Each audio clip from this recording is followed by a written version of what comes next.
Deux Rois, chapitre 4. Une femme d'entre les femmes des fils des prophètes cria à Élisée, en disant, « Ton serviteur, mon mari, est mort, et tu sais que ton serviteur craignait l'Éternel. Or le créancier est venu pour prendre mes deux enfants et en faire ses esclaves. » Élisée lui dit, « Que puis-je faire pour toi? Dis-moi, qu'as-tu à la maison? » Elle répondit, « Ta servante n'a rien du tout à la maison qu'un vase d'huile. » Et il dit, « Va demander au dehors des vases chez tous tes voisins, des vases vides, et n'en demande pas un petit nombre. Quand tu seras rentré, tu fermeras la porte sur toi et sur tes enfants. Tu verseras dans tous ces vases, et tu mettras de côté ceux qui seront pleins. » Alors elle le quitta. Elle ferma la porte sur elle et sur ses enfants. Il lui présentait les vases, et elle versait.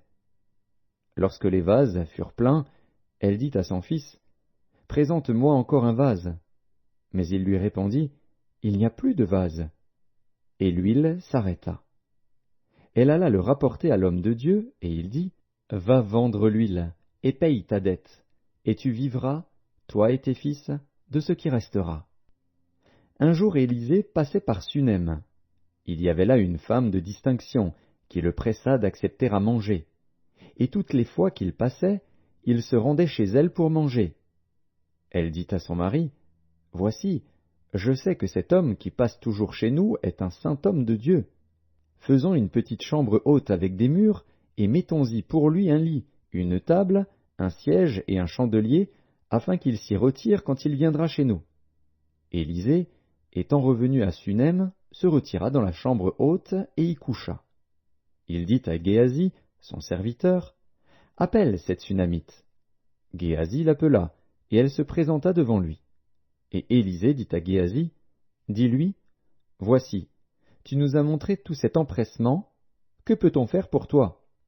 Faut-il parler pour toi au roi ou au chef de l'armée? » Elle répondit, « J'habite au milieu de mon peuple. » Et il dit, « Que faire pour elle? » Géasi répondit, « Mais elle n'a point de fils, et son mari est vieux. » Et il dit, « Appelle-la. » Géasi l'appela, et elle se présenta à la porte.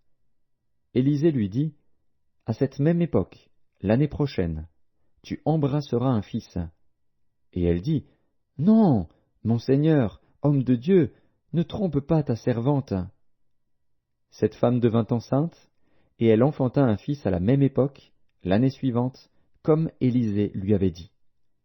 L'enfant grandit, et un jour qu'il était allé trouver son père vers les moissonneurs, il dit à son père, « Ma tête, ma tête !» Le père dit à son serviteur, « Porte-le à sa mère. » Le serviteur l'emporta et l'amena à sa mère. Et l'enfant resta sur les genoux de sa mère jusqu'à midi, puis il mourut. Elle monta, le coucha sur le lit de l'homme de Dieu, ferma la porte sur lui, et sortit. Elle appela son mari, et dit, « Envoie-moi, je te prie, un des serviteurs et une des ânesses. Je veux aller en hâte vers l'homme de Dieu, et je reviendrai. » Et il dit, « Pourquoi veux-tu aller aujourd'hui vers lui? Ce n'est ni nouvelle lune ni sabbat. » Elle répondit, « Tout va bien. » Puis elle fit sceller l'ânesse, et dit à son serviteur, « Mène et pars. Ne m'arrête pas en route sans que je te le dise. » Elle partit donc et se rendit vers l'homme de Dieu sur la montagne du Carmel. L'homme de Dieu, l'ayant aperçu de loin, dit à Géasi, son serviteur, « Voici cette Sunamite. Maintenant, cours donc à sa rencontre, et dis-lui, « Te portes-tu bien? Ton mari et ton enfant se portent-ils bien? » Elle répondit, « Bien. » Et dès qu'elle fut arrivée auprès de l'homme de Dieu sur la montagne, elle embrassa ses pieds.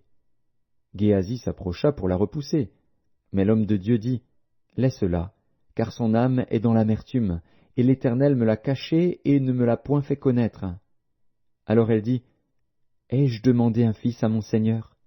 N'ai-je pas dit, ne me trompe pas? » Et Élisée dit à Géasi, « Saint terrain, prends mon bâton dans ta main et pars. Si tu rencontres quelqu'un, ne le salue pas. Et si quelqu'un te salue, ne lui réponds pas. Tu mettras mon bâton sur le visage de l'enfant. » La mère de l'enfant dit, L'Éternel est vivant et ton âme est vivante. Je ne te quitterai point. Et il se leva et la suivit. Géasi les avait devancés, et il avait mis le bâton sur le visage de l'enfant. Mais il n'y eut ni voix, ni signe d'attention. Il s'en retourna à la rencontre d'Élisée, et lui rapporta la chose, en disant « L'enfant ne s'est pas réveillé. » Lorsqu'Élisée arriva dans la maison, voici, l'enfant était mort, couché sur son lit. Élisée entra et ferma la porte sur eux deux, et il pria l'Éternel. Il monta et se coucha sur l'enfant.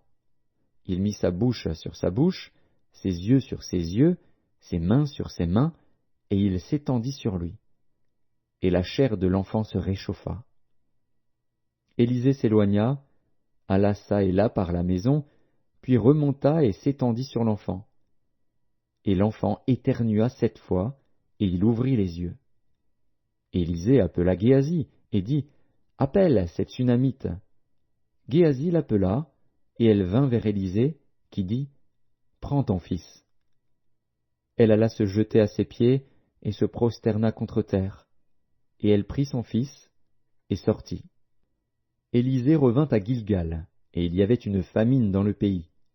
Comme les fils des prophètes étaient assis devant lui, il dit à son serviteur, « Mets le grand pot, et fais cuire un potage pour les fils des prophètes. » L'un d'eux sortit dans les champs pour cueillir des herbes. Il trouva de la vigne sauvage, et il y cueillit des coloquintes sauvages, pleins son vêtement. Quand il rentra, il les coupa en morceaux dans le pot où était le potage, car on ne les connaissait pas.